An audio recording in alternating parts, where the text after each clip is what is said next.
nga gal jong ki chai nai lo ta jong gal khat be ki di na lai kami pa na galum na lai am da poi he pa ka ti jam hiya behila ma ki ho na separate administration it behia talk to zami chun ipatsa pi dawin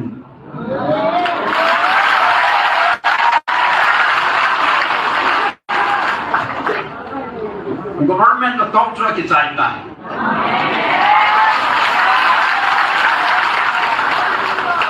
tao be ding chu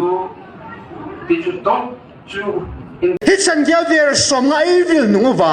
a ki phuna mun thing sanga a pathin sanga pathin ki phuna mun hilo GMFDI sanga peace ground ki han hochen na ki han khil ke oi ta na til sang nang pan I zoom hilo da lo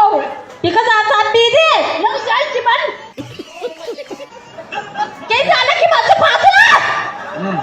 tu kal mi pe le hoi ho ka so na sumin si e sa chan me pe na di om heเป็น non-violence mode จูซ้ำกี่หอยเศร้าหีกี่หอยละอีติดอ๋อนุ่งลังเสียหอยพอเลยต่อสมัยลังเกียดิมละสมหอยดิติวจัส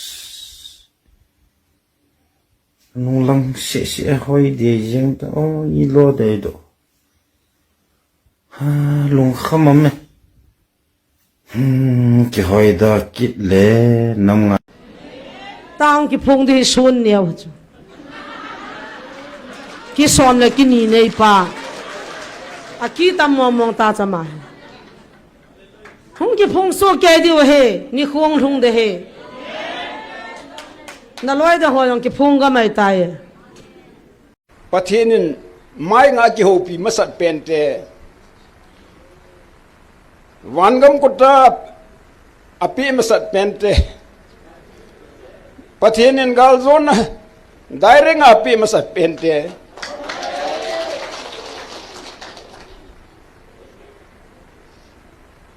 ประเทศนี้อิสราเอลเทสังไงลุโซ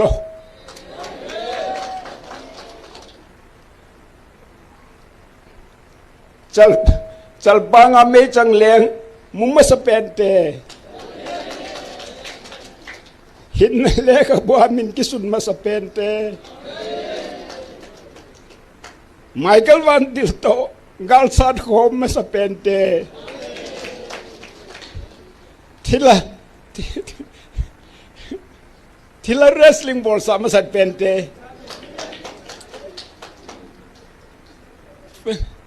5 December Christmas man sa pwede.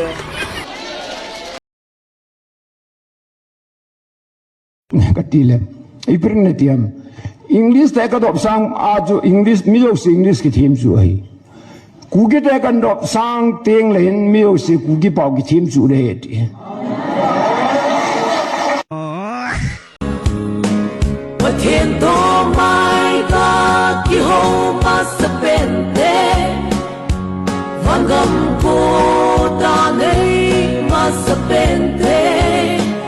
Patienin ka zona day